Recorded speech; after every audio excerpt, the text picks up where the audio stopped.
umusoda w'u Burundi nk'uko ahejeje kugaragaza amajambo akomeye cyane. Reka nsubire ndagoye ikaze nshuti munywanyi wacu, ndagoye mwiriwe canke mwaramutse bivanye naho muherereye kuri mwese mumviriza amakuru n'ibiganiro dutambutsa kuri imbonesha kure yacu ari nayo ijyanyu ya Burundi News TV. Ndagwaye ikaze nshuti munywanyi wacu kuri wewe wumviriza aya makuru yacu herereye irya nino ku migabane y'amakungu ya kure, abatwumviriza muherereye irya nino mu karere k'ibiyaga binini. Reka ndagwaye ikaze nshuti munywanyi wacu kuri wewe wumviriza aya makuru yacu herereye nga mu gihugu cacu c'u Burundi mu makomine agiye atandukanye mu bisata bitandukanye vy'igihugu. Turabaye ikaze muri aya makuru akomeye cyane yejeje kudushikira.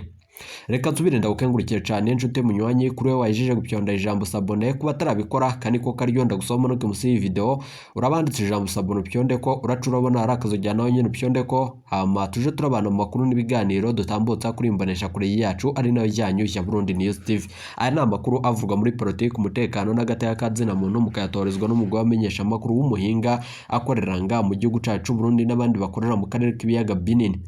Ingingo nkuru turazifatira ku makuru akomeye cyane hejeje kudushikira nga mu gihugu cacu Burundi. Mwijambo rikomeye cyane umusoda w'u Burundi yagiranye n'abamenyesha makuru aka kanya ashikiriza yuko bitangaje cyane umutambukanyi mukuru w'igihugu nyene cubahiro General Major Evariste Ndayishimiye ari we Angeline Ndayishimiye ndayubahejeje gutungura isi nzima. Amakuru akomeye cyane nk'uko uyu mutambukanyi yibonekeje mu gikorwa cyo kugenderera igisoda mu gihugu c'u Burundi. Ibi vyama bitamenyerewe mu gihugu c'u Burundi, bica vyerekana yuko umutambukanyi w'umukuru w'igihugu yobagira afata ingingo ikomeye cyane nyuma yuko umukuru w'igihugu cacu c'u Burundi umuvyeyi nyene cubahiro General Major Evariste Ndayishimiye amagara yiwe ageramiwe. Umukuru w'igihugu akabasabwa n'umutambukanyi wiwe kuba yoja kwigaragaza mu bene igihugu nubwo ageramiwe kugira ngo basirikare baheze iyi migambi yabo ikomeye cyane. Mwijambo umutambukanyi w'umukuru w'igihugu Angeline Ndayishimiye ndayubaye yashikirije igisoda ni ijambo rikomeye cyane ryatunguye abasoda bose bari bitavye iyo nama. Umutambukanyi w'umukuru w'igihugu yobahejeje kugenderera etat major nk'uko bishikirizwa n'umwe mu basirikare yari muri iyo nama iriko irakoreshwa n'umutambukanyi w'umukuru w'igihugu. Hari amakuru akomeye cyane yejeje kudushikira nyuma y'uko umukuru w'igihugu nyene cubahiro General Major Evariste Ndayishimiye bejeje gutahurwa ko yahawe ishano, bikaba binamenyekana yuko yoba afise ingwara y'igisukari. Ivyo vyose rero umumenyesha makuru wacu yatugiriye amatoza turiba bishatse ko vyose donido muri aya makuru akomeye cyane yejeje kudushikira. Nizere ko wahejeje gupyonda ijambo sabone kuba tarabikora kaniko karyo gusoma no musi iyi video urabanditse ijambo sabone pyonde ko uracurabona arakazo jyanaho nyene pyonde ko hama tuje turabana mu makuru n'ibiganiro dutambutsa kuri imbonesha kure yacu ari nayo jyanyu ya Burundi News TV. Niyihe ngingo ikomeye cyane yo bifashwe mu bihangange bikomba kumenya nyuma yuko umutambukanyi w'umukuru w'igihugu afashe ingingo ikomeye cyane yo bagira ate mu mvuto ibi bihangange. Biravugwa yuko ivyananiye General Major Evariste Ndayishimiye kubishira mu ngero umutambukanyi we yo bagira bishiremo, na cane ko ahejeje gutangaza ko umukuru w'igihugu agize ico yoba bivugwa yuko umutambukanyi we ari we yomusubirira mu kurongora Burundi. Ni inkuru itangaje cyane yibonekeje kuri rigenekerezo rya 2026 muri ici gitondo. Kuri ubu rero kuri yuwe Imana ibintu vyabihejeje gukomera cyane. Ni inama y'urutavana ko itari imenyerewe mu gisoda c'u Burundi, na cane ko kitari kimenyerewe kugendererwa n'umutambukanyi w'umukuru w'igihugu, na cane ko murazi yuko n'umukuru w'igihugu nyene cubahiro General Major Evariste Ndayishimiye ubwo we nyene nawe ataribonekeza muri izo ngendo z'urutavana ko mu gisoda. Hari amakuru ava kuri General Prime Niyongabo kubw'amasoko yacu mubegereye. General Prime Niyongabo amasoko yacu yibanga mu gisirikare, hari amakuru akomeye cyane dejeje kuronga tugira ngo tuze kuyagaruka ko muri ibigano n'amakuru dutambutsa kuri Burundi News TV. Woba wibaza ibijanye n'abatambukanye mu gihugu c'u Burundi aho bariko bararonga inguvu, reka vyose turabigaruka ko tubibashitsa ko muri aya makuru akomeye cyane adushikiye. Ibisubizo bivuye mu bitaro vya Kira Hospital biherereye i Bujumbura aho umukuru w'igihugu nyene cubahiro General Major Evariste Ndayishimiye amagara yiwe ariko arakurikiranwa n'abahinga mu vyerekeranye n'amagara y'abantu. Hari ibintu bikomeye cyane duhejeje kuronka tugira ngo vyose tuzo kubigaruka ko muri aya makuru akomeye cyane adushikiye. Muganda kubwire ibintu birahejeje gukomera cyane, ndakubwiza ukuri umukuru w'igihugu nyene cubahiro General Major Evariste Ndayishimiye biraboneka ko yo bagwaye nk'umuhisi Petero Nkurunziza. Mwarumvirije amakuru ababaje cyane ku igenekerezo ry'umunani ruhesha umwaka w'2020. None iyi nkuru yo bigira yisubire. bikaba mu nyuma z'uko hari amakuru akomeye cyane duhejeje kuronka tugira ngo yose tubayabashitse ko mu biganiro vyacu vya misi yose ido nido, bikaba mu nyuma z'uko umutambukanyi w'umukuru w'igihugu ari we nyene arongoye igihugu c'u Burundi aka kanya amagara y'umutambukanyi wiwe amerewe nabi. Vyose turabigaruka ko muri aya makuru akomeye cyane turonse. General Prime Niyongabo yoba ari he? Jules Ndihokubwayo ategerezwa gusubirira nde? Vyose turabigaruka ko muri aya makuru akomeye cyane. Umutambukanyi w'umukuru w'igihugu Antoine Ndayishimiye ndayubaye yanse ko Kera Nkurunziza yosubirizwa General Prime Niyongabo ni kuzihe mvo? Reka vyose tubigaruke ko muri aya makuru akomeye cyane. Hari imisi ishika 3 umutambukanyi w'umukuru w'igihugu yamaze mu gihugu ca Tanzania yobaye ariko arakora iki? Reka vyose ivyo mwanyegejwe tubigaruke ko muri aya makuru akomeye cyane adushikiye nga kuri imbonesha kure yacu ya Burundi News TV. Nizere ko wajeje gupyonda ijambo sabone kuba tarabikora akaniko karyonda gusaba muri musi iyi video urabanditse ijambo sabone upyonde ko uracurabona arakazojya nawe nyine upyonde ko hama tuje turabana mu makuru n'ibigano dutambutsa kuri imbonesha kure yacu ari nayo yanyu ya Burundi News TV. Ndababwira ukuri ivyo vyose turabigaruka ko mu makuru yacu turasigura ibijanye n'ibiriko biraba mu gisoda c'u Burundi ku magara y'umukuru w'igihugu n'ibindi biriko biravugwa mu bisata bitandukanye. Ni munyemerere inshuti banywanyi baca amakuru yacu tuyatangurira ku makuru akomeye cyane avurwa Makamba. Ni nyuma yuko abadandaza boba batanguye imigumuko na cane ibijanye n'ibiriko biribonekeza mu gihugu cocu c'u Burundi vyotuma abene igihugu bicwa no kubura ibipfungurwa. Bikaba mu nyuma z'uko Makamba abadandaza bavuga ko batagiye kandi batagiye koroherwa no kuriha amatagisi. Inzu y'ubudandarizo iri ku isoko ya Makamba yahora iriha itagisi ya komini 200 ku kwezi ubigiye kuziriha amafaranga 70 vy'amarundi. Nk'uko biri ku biciro bishasha vyashizwe n'ikigo kijejwe kwegeranya amakore n'amatagisi Ober, ari nayo igiye kuza irarihisha izo nyubakwa zose. Abahora badandaza impuzu kuri ubu ngo bahora bariha 5,000 vy'amarundi bagiye kuja bariha 50,000. Ni inkuru iteye ubwoba kandi ibi birashobora gukwegera umukuru w'igihugu nyene icubare General Major Evariste Ndayishimiye mu matora aza kuba atazoronka abamushigikira. Ni nyuma yuko atari karafata ingingo ikomeye cyane na cane yuko umutambukanyi wiwe kuri ubu ari we ari karafata ingingo zikomakomeye nyuma yuko umuvyeyi wacu aremvye cyane. Abo badandaza bavuga ko ayo mahera bagiye kuza barayariha ari menshi cyane kuko asana yigwije gatatu. Bagasaba ko yogabanuka kuko ngo hahoraho kandi hari naho usanga ibutiki irimwo utuntu dukeye na cane dushobora kuvamwo ayo mafaranga adashika. Mu nama y'abakoranije ku isoko nkuru ya Makamba kuri uyu wa 22 murazi ko ariho havuzwe ibintu bikomeye cyane. Abo badandaza basavye Oberi kubagendera kandi kubagendera umuryango ku wundi. Bibonere ivyo umwe wese acuruza kandi hanyuma babone kubaha igitigiri cayo bazotanga nk'itagisi. Uwuserukira Oberi Imakamba yasavye abadandaza kwandika ibibazo vyose bafise hanyuma bize bishirwe kandi bishurwe mu biro vikuru vy'urwego rw'igihugu. Narirya havurwa abadandaza bamwe boba bamaze imisi batakora kubera gutinya ivyo biciro. Nk'abadandaza b'impuzu nibo twovuga. Abanyamabanga ntayegayezwa ba komine Makamba yabasavye ko ibintu vyoheza kandi kuba bakora akazi mu kurindira ko batanganirizwa muri ivyo basaba.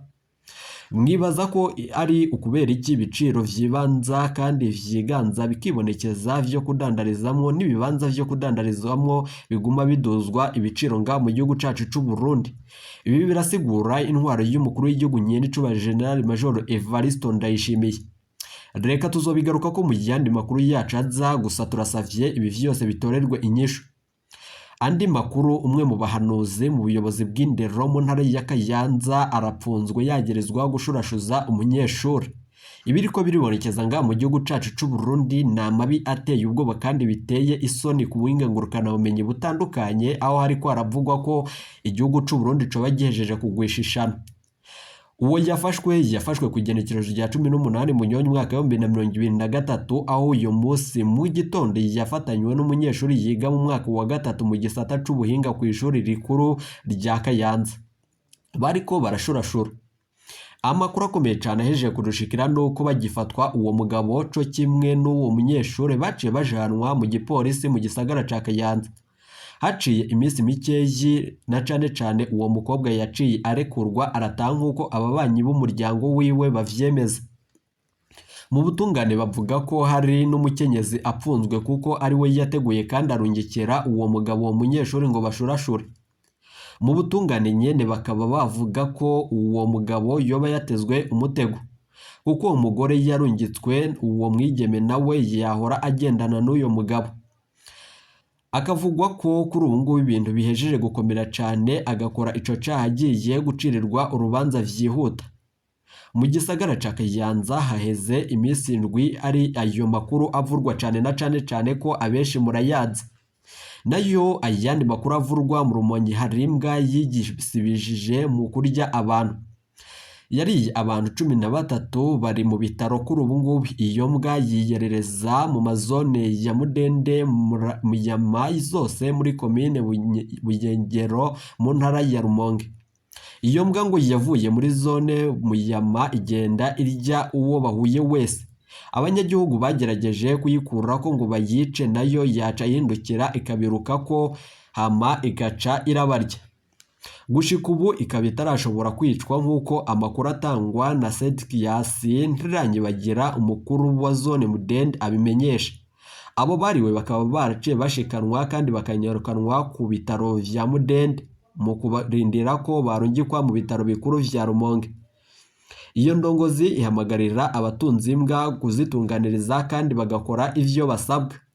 Namakuru ababaje cyane abayejeje kurushikiranga mu gihugu cacu Burundi tuba tugira ngo yose tuyabashitseko mu buryo bw'ido nido. Bikaba mu nyuma z'uko ibintu biba bihejeje gukomera cyane nga mu gihugu cacu c'u Burundi ibijanye n'ubutungane n'ibindi bitandukanye. Birababaje cyane ibiriko biribonekeza mu gihugu c'u Burundi mu gihe ubutungane ataco buriko burakora. Ibijanye no gufata ku nguvu abana babigeme bakiri batoyi biravugwa kandi birakomeye cyane mu gihugu c'u Burundi.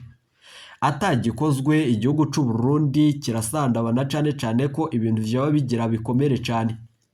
Umunyamabanga mukuru w'umugambi uri ku butegetsi wa CNDD-FDD Reveriyano Ndikuriyo reka tumugaruke ko muri aya makuru akomeye cyane nyuma yuko aheze iminsi itari mikeyi atibonekeza ku buhinga ngurukane bumenyi butandukanye nyuma yuko atamukuru ariko aramuvugwako. Agishika kandi agiheza kwiyongorora ku karwi ko gutembagaza ubutegetsi bwa Nyenicubahiro General Major Evaristo Ndayishimiye bivugwa yuko yaciye afata ingingo ikomeye cyane yo kurungika imbonerakure mu ishamba ry'icimeza ikibira. Amakuru dufise yemeza ko uwo Reveriyano Ndikuriyo umunyamabanga mukuru w'umugambi uri ku butegetsi wa CNDD-FDD yoba yararungitse izo mbonerakure ku mvo zitandukanye.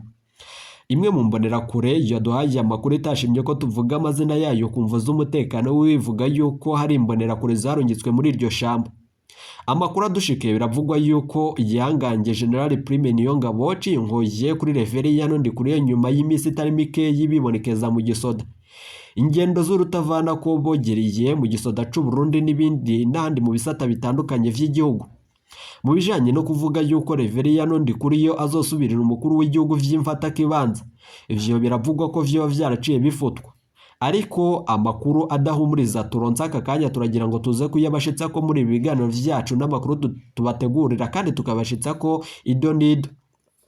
Reka nizere ko wahejeje gupyonda ijambo sabone kuba tarabikora akaniko karyo ndagusaba maruke musi iyi video urabanditse ijambo sabone upyonde ko uracura abana arakazojya nawe nyene upyonde ko hama tuje turabana amakuru n'ibiganiro dutambutsa kuri Burundi News TV. Biravugwa yuko Colonel Senateur Reveriyano Ndikuriyo umunyamabanga mukuru w'umugambi uri ku butegetsi wa CNDD-FDD yibonekeza mu bikorwa bitandukanye nga mu gihugu cacu c'u Burundi. Bikaba mu nyuma z'uko ari ndakorwa ko kandi atagihanganye co muhangara ngo kimuvugeko. Aka kanya rero amakuru tubandanya turonka turabashitsa ko muri ibiganiro vyacu. Reka amakuru yacu tuyatangurire ku makuru akomeye cyane avugwa kuri General Prime Niyongabo igihanganye mu gisoda c'u Burundi. Kuko twebabwiye mu funyo ingingo ikomeye cyane umutambukanyi w'umukuru w'igihugu Angeline Ndayishimiye ndayubaha hejeje gufata nyuma yuko atunguye isi nzima nyuma yo kwibonekeza yuko yoba yagendereye igisoda mu makambi atandukanye. Biravugwa yuko ikambi yegereye ikibuga c'indege citiriwe Melchior Ndadaye i Bujumbura yoba yagenderewe n'umutambukanyi w'umukuru w'igihugu kuri uyu w'Imana muri aka gatondo. Amakuru adushikiye na amakuru akomeye cyane nk'uko amasoko yacu yibanga mu gisirikare c'u Burundi aheza kudushigitsa ko amakuru akomeye cyane aba ariko aravurwa mu gisirikare. General Prime Niyongabo yabagiye gufatwa ku gahanga n'umutambukanyi w'umukuru w'igihugu Angeline Ndayishimiye Ndayubaha. Ibi byose ntivyahora vyibonekeza mu gihugu c'u Burundi kandi biranagoye cyane kuvyiyumvira na cyane ko bidasanzwe kandi bitamenyerewe mu gihugu c'u Burundi. Aya makuru arakubwira neza ibijanye n'ingene umutambukanyi w'umukuru w'igihugu Angeline Ndayishimiye Ndayubaha ariko arakora ibikorwa bitandukanye kuri ubu bitamenyerewe mu gisoda. Umwe mu basirikare baduhaye amakuru yashikirije amajambo akomeye cyane nyuma y'ibaruwa yarungikiye umukuru w'igihugu ivuye muri Repubulika Iharanira Intwaro Rusange ya Kongo. Iyo baruwa biravugwa yuko yari irimwo amajambo akomeye cyane ku mukuru w'igihugu Nyenicubahiro General Major Evariste Ndayishimiye. Ndabibutse ko umukuru w'igihugu kuri ubu aremvye cyane na cyane ko bivugwa ko yoba kiri mu bitaro vya Kira Hospital biherereye i Bujumbura. Amasoko yacu yemeza ayo makuru kandi na bamwe mu ntwazangabo baduhaye amakuru baremeza ayo makuru. Iyo baruwa biravugwa ko yari rimwo amajambo akomeye cyane nk'uko twoyibashikirije mu biganiro vyacu vyaheze. Abataravyumvirije n'abatarabikurikiranye kuri imbonesha kure ndabasabe mu manuke musi iyi video murabanditse ijambo sabone mu fyonde ko muraca murabona arakazo jya naho nyene mu fyonde ko hama tuje turabana mu makuru yose idonid. Kuko turiko turabibashitsa ko amakuru akomeye cyane adushikira nyuma yuko umutambukanyi w'umukuru w'igihugu Angeline Ndayishimiye Ndayubaha kuri ubu ari we aramutswa mu mabanga yo kuyobora igihugu c'u Burundi.